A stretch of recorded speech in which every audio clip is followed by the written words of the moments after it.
Hey, how's it going, everybody? Welcome to Arc Basics, a show where we break down the ABCs of how to start an arc, how to accomplish things, how to achieve things, how to be the best you possibly can be. That's right, we're going with the full ABCs of arc. A for arc, B for basics, C for, well, whatever you want it to be. C can be anything. Hey, how's it going, everybody? Welcome back to Arc Basics. I'm Phlinger Phoo, and today we're going to be discussing those long-necked little dudes, the Nessie guys that are underneath the water, way down in the way deep water, that just like to come up at you and make you have a bad day. They will aggro from so far away, and there's always multiples of them, and if you don't see them coming, they can really wreck your day. Yeah, they really can. But today we're going to be discussing how to tame them and a few other different things. Now, these guys right here, they are not a basic tame. They're not. They're a more, actually, they're a full-on advanced tame. These guys are. They're an advanced tame. But this series, we're going to take an advanced tame and we're going to break it down to its basics, because that's the idea of basics. Even though it is a more advanced tame and it's not something that a brand new survivor should do, we're going to break it down so where when you are ready to do it, that you have the know-how on how to do it. So today we're going to talk about the Plesiosaur, and while all my dinos decide to take a poop in my base all at once, yeah, I heard that.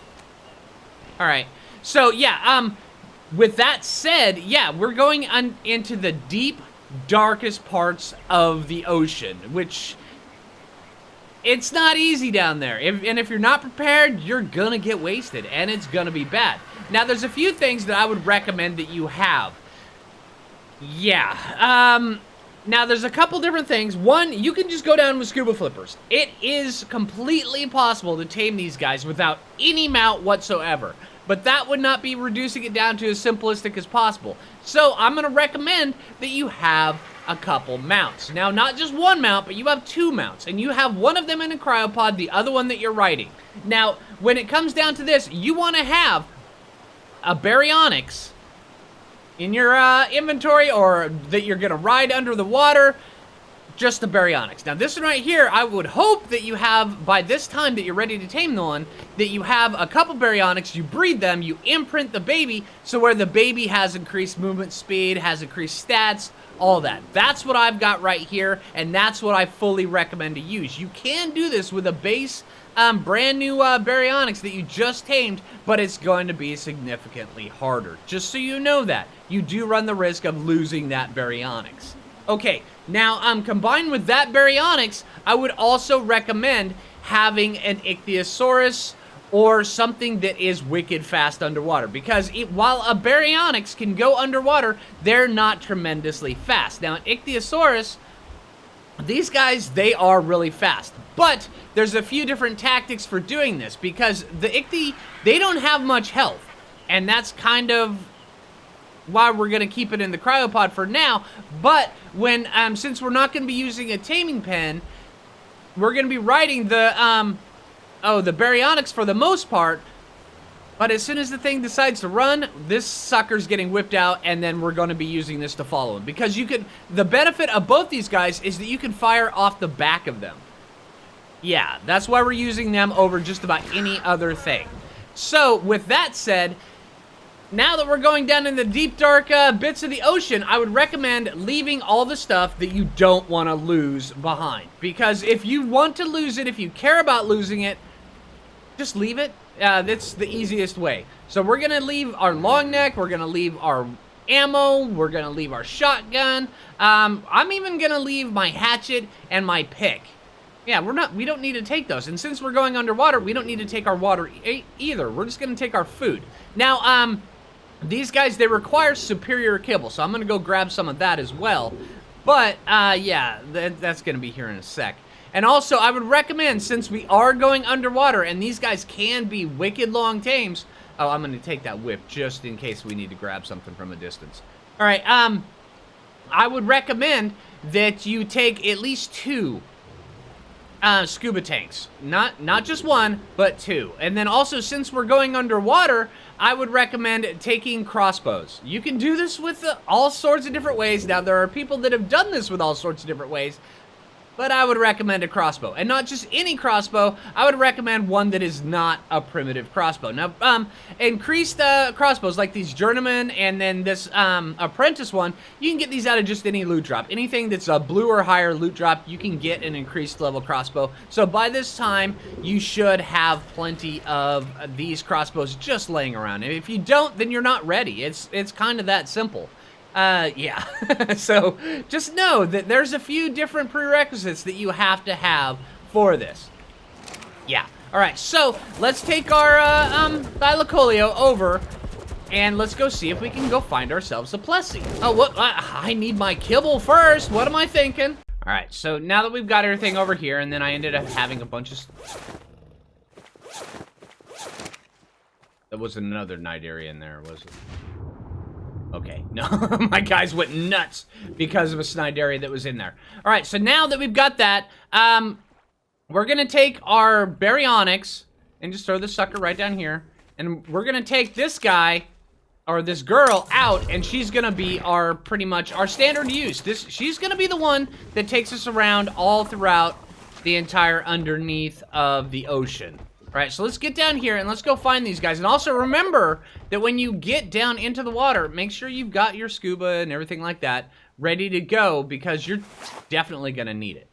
All right, but also one thing I want to cover before we head a little bit further down in is, let's see, let's pop this up and let's see, tab.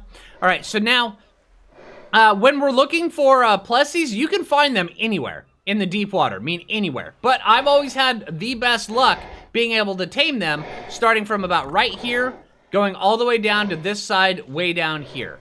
Now, you'll also encounter Mosas and Tusos, especially up in here, you'll find Tusos, and then down over here, you'll find Tusos. But if you keep yourself kind of limited to just right down here, especially right here, right down here seems to be a really big hotspot for plessy. So that's where we're gonna start off looking first. And just remember, they are always in pairs. I mean, always in pairs. So you want to make sure that you're ready for that when you finally do encounter one. Because it's going to hit you, it's going to hurt, and it's going to make you have a bad day if you're not prepared for it. All right, so let's get down in here. There's you guys coming down? All right. Well, also, just know that when you come down in here, you're going to start getting encountered with all sorts of different things. Now, if you do have access to a Basilosaurus, another thing I would recommend is come down here and just kind of clear out the night area before you start trying to find a plessy, because you're gonna end up getting a lot of stuff. Just being down in here, you end up getting a lot of things that'll aggro on you. I mean, look at this. I mean, we've already got sharks, we've already got ichthyes, but the ichthyes aren't aggroing on us. But the mantas, everything like that. But also, with a Baryonyx, it's a lot easier to handle a lot of this stuff because you have this spin attack. Whoa, whoa, whoa, whoa, that's bad.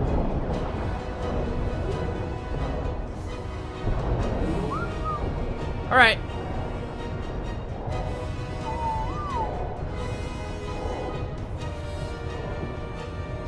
This is bad. This is bad. All right. Crisis averted. All I had to do is use a little bit of trach arrows, let it take care of everything. How damaged are? Okay, you're pretty damaged. All right, well, hey, at least we have some biotoxin. You know, hey, that's a thing. And I'm just gonna leave all this fish meat in her inventory where she will naturally just heal up. Because Baryonyxes, they'll heal up extra fast with just fish meat, which it makes underwater stuff really easy. Because I'm not sure if anybody's ever told you, underwater you take a lot of damage. Yeah, so being able to heal up super fast with the Baryonyx's fish regeneration maneuver, it actually makes quite a bit of difference. Now, we've got a shark up here that is tranquilized. He'll be sleeping for a little while. He'll be fine. He'll be fine. Yeah, I didn't bring regular arrows, so all I had to do, I mean, the only thing I was able to do was knock him out. So he'll be asleep for a little while. All right, so now that we've got everything kind of sorted, we can just head down into the depths of the ocean. We don't want to go too far because we don't want to run into anything that we're not looking for. If we're looking for a plessy, we want to make sure it's a plessy. Now, you can run into Mosas, you can run into Tusos, everything down here. So you want to make sure that you're paying very close attention to your surroundings. If you're not paying close attention to your surroundings, you're going to end up having a bad day.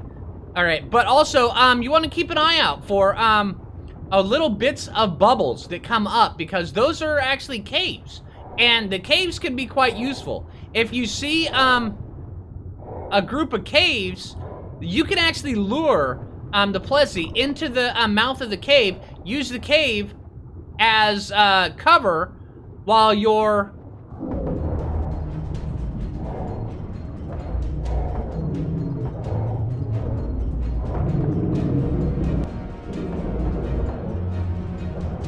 you can use the cave as cover, so where you can stand inside and then just knock out the plessy as it tries to eat you, but it can't eat you and it gets stuck in the cave, and then just use a cryo orb to pick it up.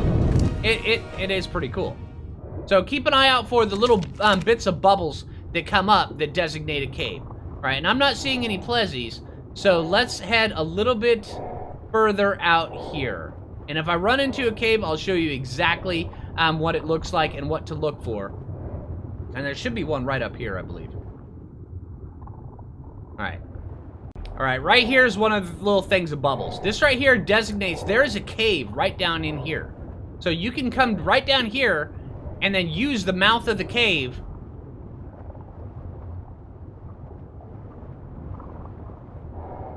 as a means to trap this thing, and that scared the crap out of me. I'm not seeing the cave entrance, but yeah, that's what those bubbles mean. Okay, so we've got this is also another thing with underwater. Yeah, maybe I should grab the Bazzy and start wait to go see if we can find one. Yeah, maybe that's what I'll do. When I went back to base, guess what I grabbed? Yeah. All right, well, let's get up top. And then we'll hit the reset button here really quick, because we've got a herd following us. All right, so I found our first pair right down here. Now, as soon as we find them, we're going to take them, and we're going to make sure that we can find exactly where... Well, first off, we're going to kill one of them. Which one do we want? All right, you're hitting hard. What level are you? You're 90. What level are you? Okay, well, I think they're both level 90. We're gonna get one of them dead.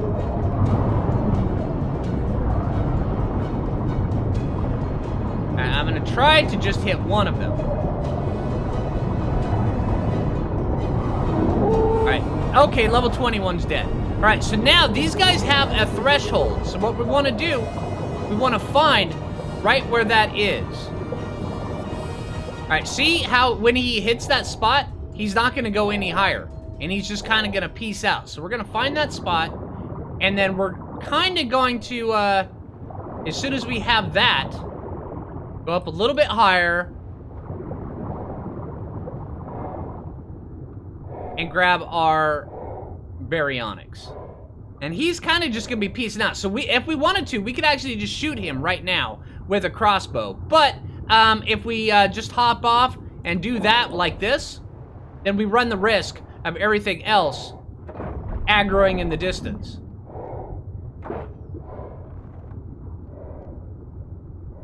You gonna come at me?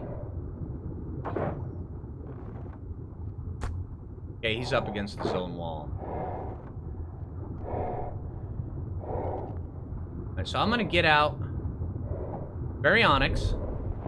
I'm gonna put you away. Alright. I saw you trying to sneak up on me. Alright, now from the back of the baryonyx, we can actually just kind of just face tank this guy. But you want to make sure that he doesn't lure you into other things, because see this? There's so much stuff down here, and it's just wide open expanse. Alright, so he's going off, gonna go peace out over here. We're gonna kind of follow him a little bit. Wait for him to come back.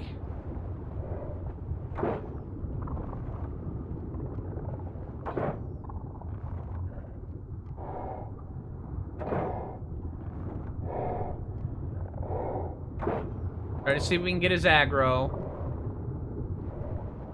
Keeping an eye out for Nidaria. And sharks, apparently.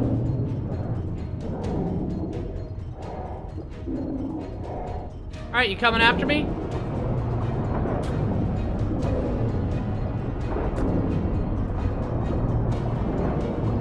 Alright.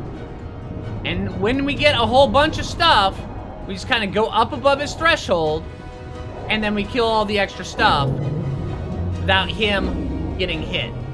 We'll pay very close attention to where he's going. Because it is, believe it, in this big open expanse, it's easy to lose this guy.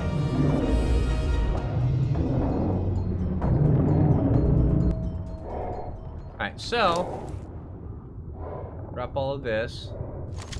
Probably gonna regret that because I need the fish. Alright, let's go chase him down. Alright, now that's the only problem with the baryonyx. Because these guys, the plessies, they're super fast. And that guy over there brings up another thing I wanted to discuss. Because it is possible, just set a raft. Oh, sorry. Oh, seriously? You gonna come after me? Oh, hey, and there's more.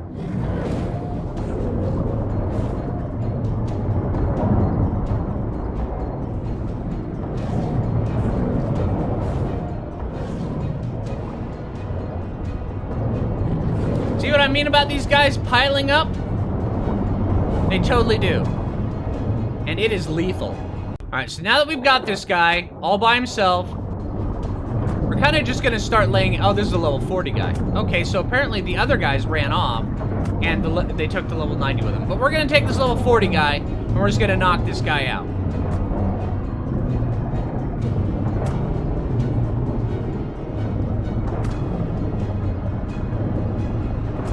Once again, paying very close attention to our surroundings.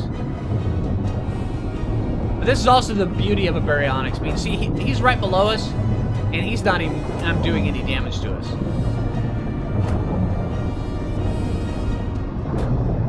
But also, he's got a ton of torpor, and his torpor is going to drain really fast, so you really need to pelt him.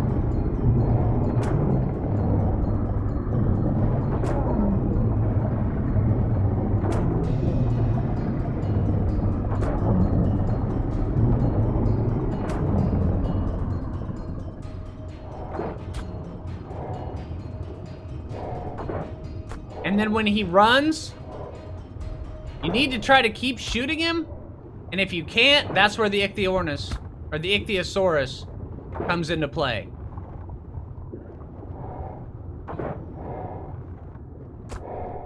There he goes, now he's out.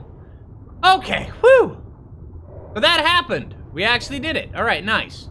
Alright, just remember, chances are, on your first attempt, you're not going to have a very good chance, or a very good time. But after a while, just through practice, you will get these guys knocked out. All right, but we want to keep very close attention to this guy, and now that we've got this guy out, now I want to throw out, whoop, wrong one. I want to throw out this guy. All right, that way there, we've got our butt covered for Nidaria. Let's get off you. You put away.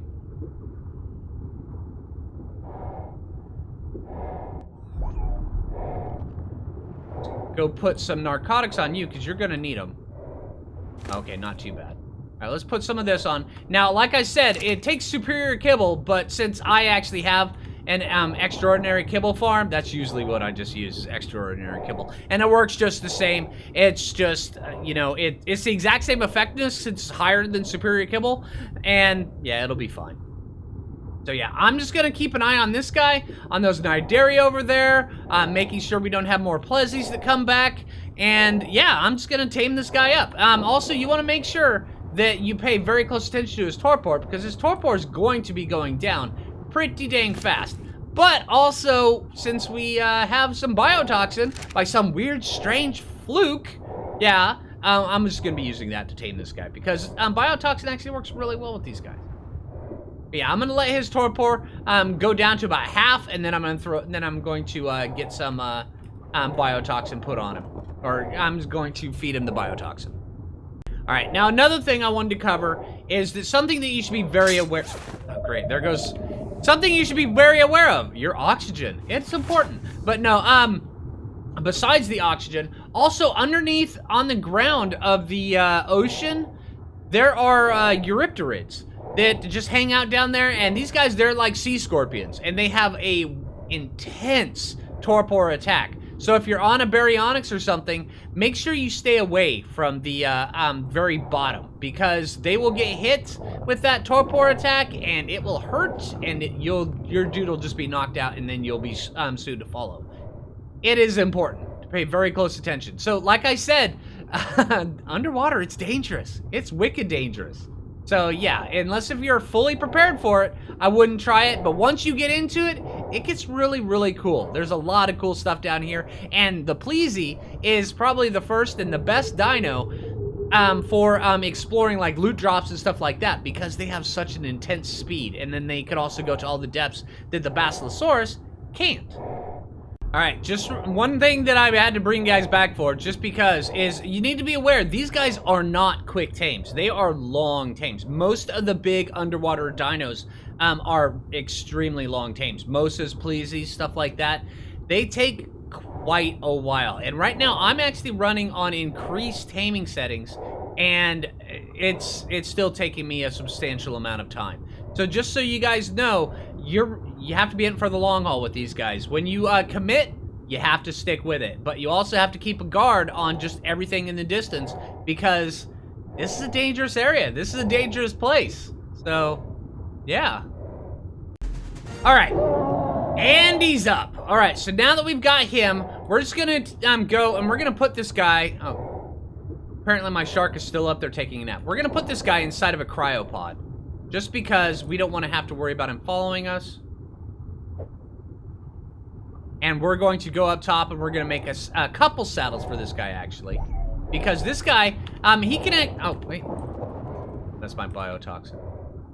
I don't need it. All right, I've got plenty up top. But yeah, just so you know, all that, we still have a shark up here sleeping. He's still taking his nap. Shark's torpor doesn't go away very fast, so yeah. So you just sleep it off, dude. You'll be fine, right? Eventually, you know, we'll just put a tag on you, and then you can go out in the out in the deep water, and we can track you for a while. We can study your habits, your mating habits, out there in the open. Yeah. Oh, I went in the wrong way. All right, let me curl back around, go do that, and then let's get back over there and let's go make a saddle, because there's two different saddles. No. All right, there's two different saddles these guys can have. All right, so let's go Plessy. All right, now we can have a regular Plessy saddle at level 64, and then we can have a platform Plessy saddle at level 80. Now, the platform Plessy saddle, it's a bit deceptive.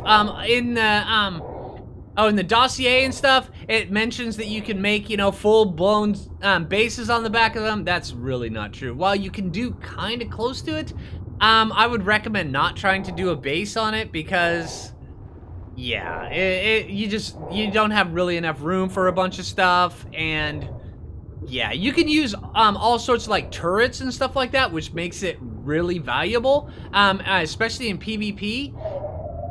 But on a PvE, you can't just have, you know, like a smithy and all sorts of stuff like that, because while Plessies do have a high weight allowance, you're going to quickly run out of that weight, and it's going to be miserable for you. While it's a cool idea, it's really not that feasible. But there is all sorts of cool stuff that you can put on the Plessy saddle. And then also, one thing I do want to cover is that the Plessy saddle, because of the clipping of it, you can actually use it to trap some things. I don't want to cover that. I just want to mention it because it's more of an exploitative type of mechanic that I really don't like to cover in basics. But I am aware it exists. Alright, so now that we're back at the pen, let's take this guy, let's throw him out, let's take a look at him. Now this guy, he was only level 40 out in the wild. I was trying for a level 90 guy, but the level 90 apparently just didn't want to be tamed. He ran off with another guy. But at level 40, look at this guy's stats already.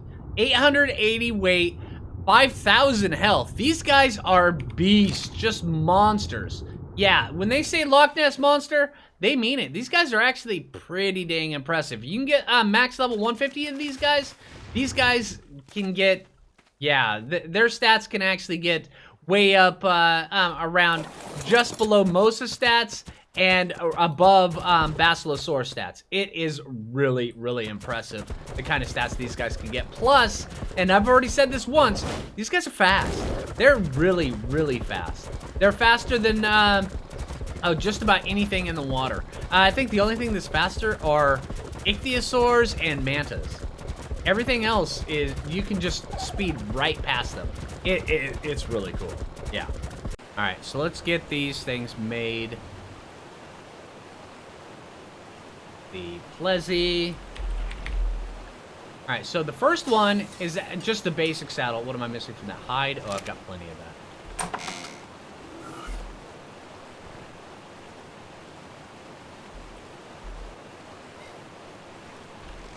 The basic saddle is actually really cool, and that's usually the one I lean towards, because the platform saddle, while it's a cool idea, and there are some really cool uses that you can use for it, you can take and you can put refining forges on it, go down, harvest up a whole bunch of oil down below, crank those suckers up, even underwater, and you can just start turning into a big gasoline farm type thing. It's pretty cool. Also, you can go under, you can smelt a bunch of metal underneath. You can use the saddles for, like I said, putting turrets on it. And then using the turrets to go out and just pretty much wreck everything in your path. And you can also put ballistas on it, catapults on it. You can put some crafting stuff on it. You can do all sorts of cool stuff with these platform saddles. I would recommend just using your imagination. They're wicked cool. Right, but the big use that I like to use these guys as is here. Let me grab this again. And of course that. The big thing I like to use these guys for is grabbing red drops from under the water, because look at how fast this guy goes. It is insane just how fast these guys go. Going out and finding the undersea loot crates with these guys is really, really easy. And a while back, these guys got a pretty intense buff. Their stamina used to be kind of low, but they ended up getting a 3 times stamina buff. So now these guys have stamina for days, especially if you want to imprint one. If you get a couple of these guys and then you breed and imprint them, oh yeah, they have so much cool stamina. And then, I mean, they're just fast. Remember how slow we were going on the Basilosaurus and the Baryonyx? Yeah, that's not the case with these guys. These guys are wicked fast, and they will go to the bottom of the ocean just like that, and then they will come right back up. But you have to be very careful of the Cnidaria, because the Cnidaria will still sting you and make you have a bad day. That's one of the only downsides with these guys, is the fact that Cnidaria exist. Yeah. Alright, so let's get back to the base real quick. Past this group of stupid raptors. And let's take a look at the platform saddle. Oh, seriously? Yeah, suck it, dude. I needed food anyway. Oh, serious? You too? How did you get in? Alright, I think there's a spawn spot inside of my water pen. That's fine. Alright, but now that we've got this guy, let's see, let's take... Oh, after we get pushed aside. Alright, let's take off this saddle. And let's just put on the platform saddle. Because the platform saddle, while it's smaller than some of the other guys, it still is pretty dang massive. I mean, look at that. And you have quite a bit of room to go build a bunch of stuff. Yeah, I mean, it is smaller than some, but it is bigger than others. Is that a fart? Or is that a burp? Whatever it was weird, man. All right. But yeah, there's a lot of cool stuff that you can do with these things. I would recommend using your imagination. But just remember, you can't build a full-blown base on it. It's just, you don't have enough room, you don't have enough spots. And then while these guys do have really high weight, you don't have enough weight. So yeah. Anyway, I hope the video helped you out. These guys, like I said, they are not. There it is again, another burp, fart, / whatever. Right. These guys, they're not a beginner tame. These, far from it. These guys are, yeah, they're top end tames, just below Mosa and Tusos. So yeah. Anyway, I hope you guys enjoyed the video. I hope the video helped you out. If it did, make sure you click that like button. If you're new around here, subscribe. And then also, one last thing I want to cover. If you guys are going to use these as like a turret base, or you're going to use them for, just any kind of combat, just level health and melee damage. Because with the increase to stamina, you really don't have to increase stamina ever. So just concentrate on health, get that health up pretty dang high. You can get up in the 40k, 50k range if you want, especially on an imprinted one. And then after that, just go melee damage. Now, if you are going to use these guys as only red drop hunters, I would go with, probably out of every 5 points, go 2 in health, 2 in speed, and 1 in stamina. That way there, you can get away from the Nidaria. When a Nidaria does smack you, these guys, they can withstand the barrage. So yeah, just know that you are going to get knocked off these guys, and it does suck every single time. So yeah. All right, so hey, take it easy, everybody.